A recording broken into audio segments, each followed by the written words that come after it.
Gelar Melayu Serumpun merupakan sebuah acara tahunan yang dilaksanakan oleh pemerintah Kota Medan setiap tahunnya. Acara ini bertujuan untuk mempererat tali silaturahmi di kalangan etnis Melayu dari berbagai daerah maupun negara.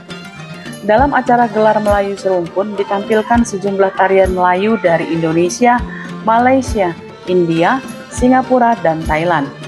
Sajian berupa tari-tarian ini tentunya menjadi salah satu daya tarik wisata bagi masyarakat Kota Medan maupun nasional dan internasional yang mengusung salah satu budaya tertua di Indonesia, yaitu Melayu. Tak hanya itu, Gelar Melayu Serumpun juga menampilkan sajian khas dari etnis Melayu, baik di tanah air maupun dari beberapa negara tetangga. Misalnya roti jala, bubur pedas, hingga beraneka ragam kue yang menjadi ciri khas hidangan Melayu.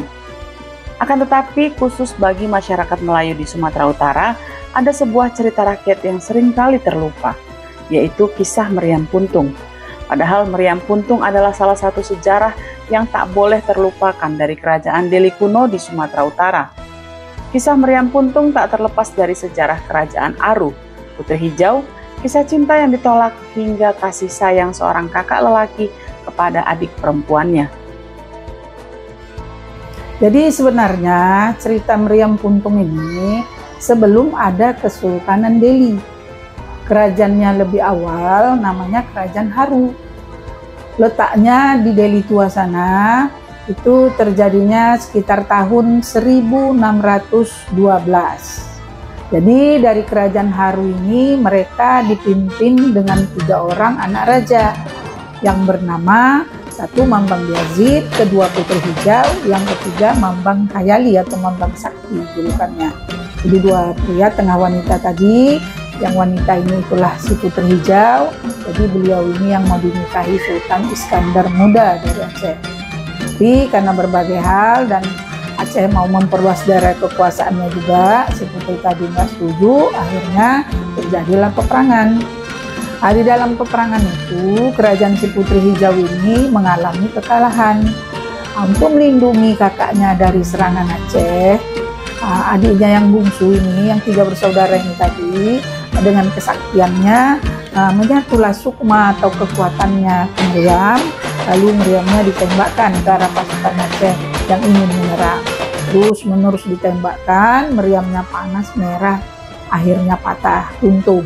Jadi kalau menurut ceritanya, bagian laras Meriam itu, ini kan patah tengah ya, kalau nggak patah panjang lah sekitar 2 kali ini, jadi udah patah, tebelah dia, mungkin waktu kejadian lebih bersera.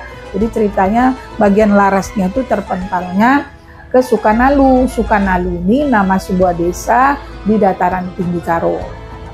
Kisah Meriam Puntung tak pernah berhenti, meskipun secara fisik Meriam sudah terbelah menjadi 2.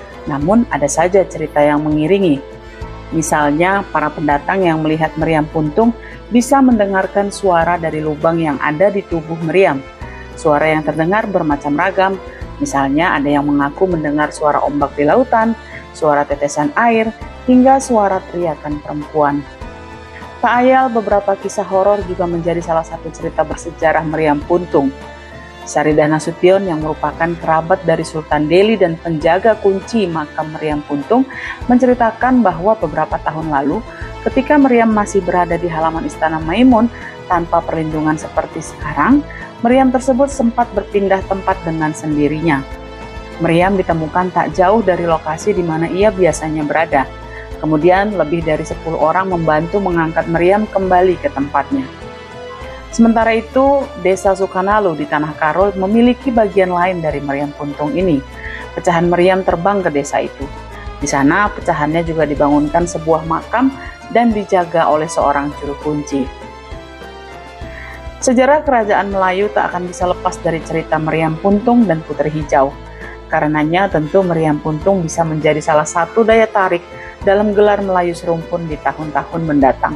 Pasalnya, makam Meriam Puntung berada tepat di halaman Istana Maimun yang merupakan istana kerajaan Deli.